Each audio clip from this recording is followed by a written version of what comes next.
सर्दियों की एक ठंडी शाम थी। सूरज पहाड़ियों के पीछे छिप चुका था और गांव में धुंध की हल्की परत छाने लगी थी। अनुराग और सुमन अपनी 8 साल की बेटी आर्या के साथ अपने छोटे से घर में बैठे थे। आर्या बहुत चंचल और जिज्ञासु थी, हमेशा कुछ न कुछ नया खोजने के लिए तैयार। पापा, मैं बाहर खेल सकती हूँ?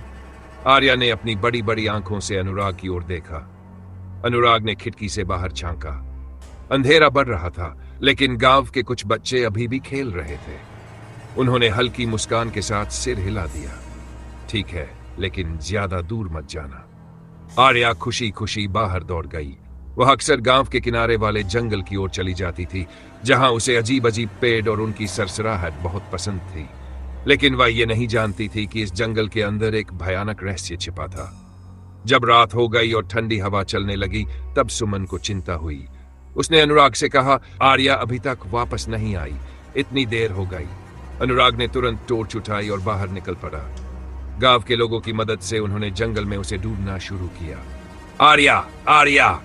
पर जवाब में सिर्फ हवा की सायं सायं थी। अचानक एक बच्चे की चीख सुनाई दी। अनुराग और बाकी गांव वाले उस दिशा में भागे। जब वे वहां पहुंचे तो जमीन पर सिर्फ एक पुरानी टूटी फूटी गुड़िया पड़ी थी।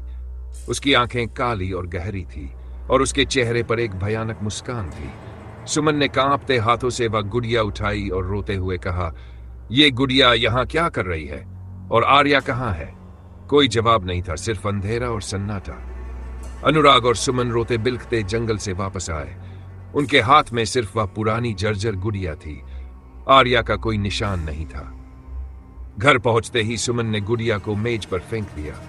हमें पुलिस को बुलाना चाहिए, उसने कांपती आवाज में कहा। अनुराग ने सिर हिलाया। हाँ, लेकिन पुलिस को क्या बताएंगे कि हमारी बेटी अचानक गायब हो गई और हमें सिर्फ यह अजीब गुड़िया मिली? उसी रात जब पूरा घर गहरे दुख में डूबा था, अचानक एक अजीब सी आवाज आई। टिक टिक टिक। सुमन ने चौंक कर चारों ओर देखा। गुड़िया अब पहले की तरह नहीं लग रही थी। उसकी आंखें चमक रही थीं और उसका सिर धीरे धीरे एक तरफ झुक गया। मां, मां! सुमन की आंखें डर से फैल गईं। गुड़िया ने अभी अभी कुछ कहा था। अनुराग ने घबराकर गुड़िया उठाई।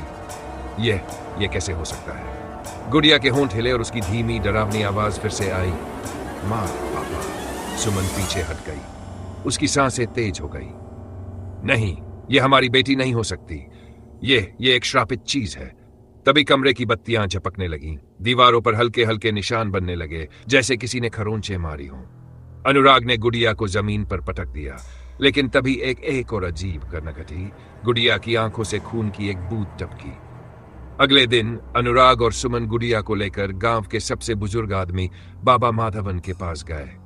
बाबा ने गुड़िया को ध्यान से देखा और गहरी सांस ली। ये कोई आम गुड़िया नहीं है। सुमन ने घबराकर पूछा, तो ये क्या है? बाबा माधवन की आंखें गंभीर हो गई। इस जंगल की एक पुरानी कहानी है। वर्षों पहले यहाँ एक औरत रहती थी, जिसे लोग चुड़ैल कहते थे। वह बच्चों को अगवा कर लेती थी और उन्हें गुड़ियों में बदल देती थी। सुमन की आंखों में आंसू आ गए। नहीं, मेरी बेटी मरी नहीं है, हमें उसे बचाना होगा।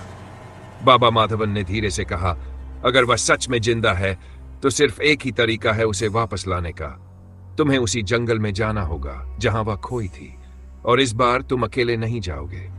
रात के घने अंधेरे में अनुराग, सुमन और बाबा माधवन ने जंगल की ओर कदम बढ़ाए। बाबा ने उन्हें चेतावनी दी थी, ये कोई आम जंगल नहीं है। यहां जो दिखे उस पर भरोसा मत करना और किसी भी आवाज को सुनकर मत पलटना। सुमन कांपते हुए बोली, अगर आर्या हमें पुकारे तो भी? बाबा ने गहरी आवाज में कहा, खासतौर पर तब मत पलटना। जैसे जैसे वे जंगल में आगे बढ़े, हवा ठंडी और भारी होने लगी। हर तरफ अजीब फुसफुसाहटें सुनाई देने लगी। पेड़ों की शाखाएं हिल रही थी, लेकिन हवा नहीं चल रही थी। मां! सुमन के अचानक रुक गए।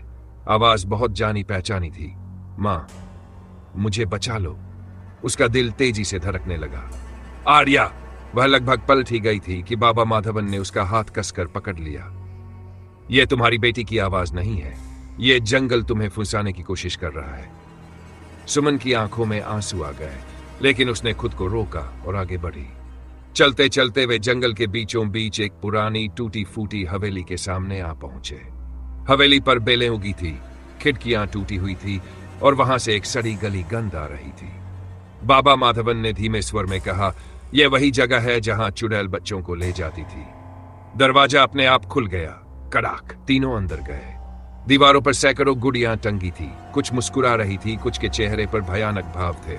और फिर उनमें से एक गुड़िया अचानक बोल पड़ी, माँ, मुझे बचाओ। सुमन की आंखें फटी रह गई। गुड़िया वही थी जो उन्हें जंगल में मिली थी, और अब वह खुद हिल रही थी। तभी कमरे में ठंडी हवा चली और एक भयानक परछाई प्रकट हुई। उसकी लाल जलती आंखें थी, लंबे नाखून थे और शरीर से काले धुएं जैसी परछाई निकल रही थी। तुम मेरी गुड़िया को वापस लेने आए हो? वह एक डरावनी आवाज में हंसी। बाबा माधवन ने मंत्र पढ़ने शुरू किए, लेकिन चुड़ैल ने अपने हाथ उठाए और पूरा कमरा कांपने लगा। दीवारों से खून टपकने लगा और हर गुड़िया जमीन पर गिरने लगी। उनकी आंखों से आंसू बह रहे थे। सुमन चीखी, तूने मेरी बेटी को क्या किया? चुड़ैल हंसी, मैंने उसे अमर कर दिया।